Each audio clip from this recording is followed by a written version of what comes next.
Olá, camaradas! Dando continuidade às nossas reflexões, propomos seguir na mesma linha do episódio anterior, mas enfrentando criticamente um assunto conexo. Referimos-nos aos direitos culturais a partir da perspectiva da emancipação social. Reiteramos, para que não haja dúvida, que criticar não significa negar as conquistas. Tampouco se trata do gosto da crítica pela crítica. Significa a tentativa, o mais rigorosa possível, de compreender o fundamento de algo, seus condicionantes históricos e contradições internas, para então imaginar construir uma transformação. As políticas culturais foram e seguem sendo fundamentais para reconhecer práticas antes invisibilizadas, garantir recursos públicos, fortalecer iniciativas comunitárias e afirmar a cultura como direito. Isso não é pouco, é resultado das lutas sociais concretas. São conquistas oriundas do tensionamento que fazemos dentro do interior da ordem capitalista, do Estado e do direito, que atenuam o caráter violento, desumano e o desprezo à vida dos e das despossuídas. Mas isso é uma fotografia. Precisamos ver o filme. Toda política pública de caráter social, que presumidamente melhora as condições materiais da vida das classes trabalhadoras subalternizadas, nasce dentro de uma determinada ordem social.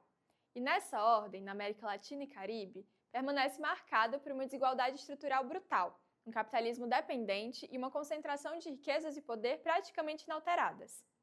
Não é à toa que Marx e Engels, no Manifesto do Partido Comunista, assinalavam que o Estado moderno não passa de um comitê para gerenciar os assuntos comuns de toda a burguesia. Ora, se é verdade que os tensionamentos entre as classes subalternizadas e a burguesia, mediadas pelo Estado, tendo o direito como suposto árbitro equidistante entre esses polos, às vezes provoca melhorias para os despossuídos, avalizadas pela estrutura estatal, é verdade também que nunca se ouviu falar em um Estado tipicamente burguês que fez revolução.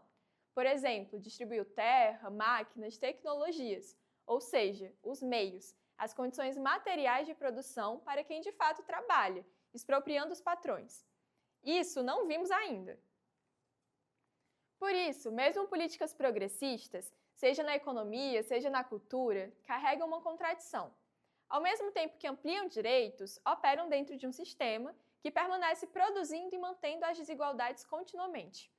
Quando a cultura é tratada apenas como setor de gestão, economia criativa ou instrumento de inclusão simbólica, como os reconhecimentos estatais, ela pode ser integrada ao próprio funcionamento do sistema que gera exclusão material sem sequer arranhar a estrutura de exploração montada.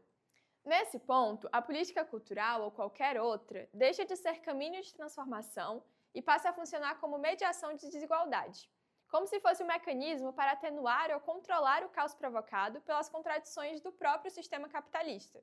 É um analgésico ou mesmo um anti-inflamatório. Elas aliviam as dores, mas não destroem o agente etiológico da doença, o próprio capital.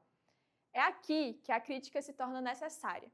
Uma política cultural emancipadora não pode se limitar ao acesso a bens culturais ou aos financiamentos de projetos.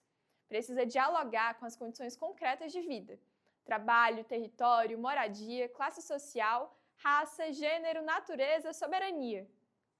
O problema é que haver uma política cultural emancipadora dentro de um Estado capitalista, ou mesmo progressista, é um arranjo estruturalmente impossível.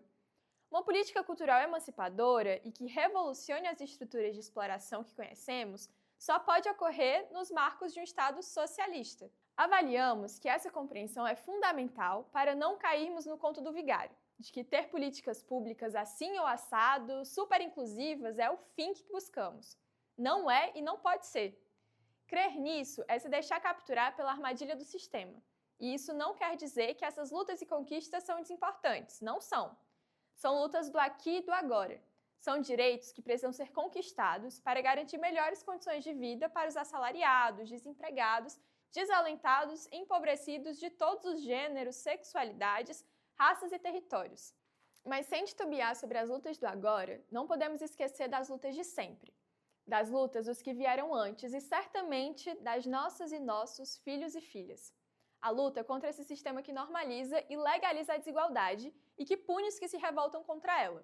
Construir movimento emancipatório implica construir e divulgar sem reservas pensamento crítico, questionar a lógica da política cultural, mesmo quando travestida de revolucionária.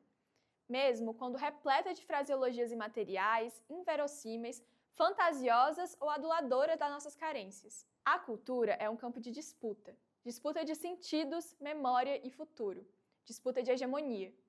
Nesse horizonte, o Cultura Viva pode ter relevância política, inclusive continental, nos marcos da integração latino-americana, mas não como programa, não como política de governo ou Estado, mas como movimento, processo histórico de organização popular, anticapitalista, anticolonial e antipatriarcal. Estamos ainda em processo de construção, cheio de tensões, de limites, possibilidades. E é justamente essa abertura que nos convoca. O desafio colocado diante de nós não é apenas melhorar políticas culturais existentes, mas perguntar algo mais radical. Que processos culturais podem sustentar uma sociedade verdadeiramente justa? Justiça para além do formal, real, concreta. Responder a essas perguntas é tarefa histórica. E essa tarefa não pertence ao Estado, ou ao mercado, ou às instituições isoladamente. Pertence aos povos organizados. Por isso, seguimos apostando na formação crítica, na autonomia e autodeterminação dos povos, na integração latino-americana e na cultura como prática de emancipação. Seguimos construindo movimento, porque onde há cultura verdadeiramente viva, há também possibilidade de futuro. Até o próximo episódio, camaradas!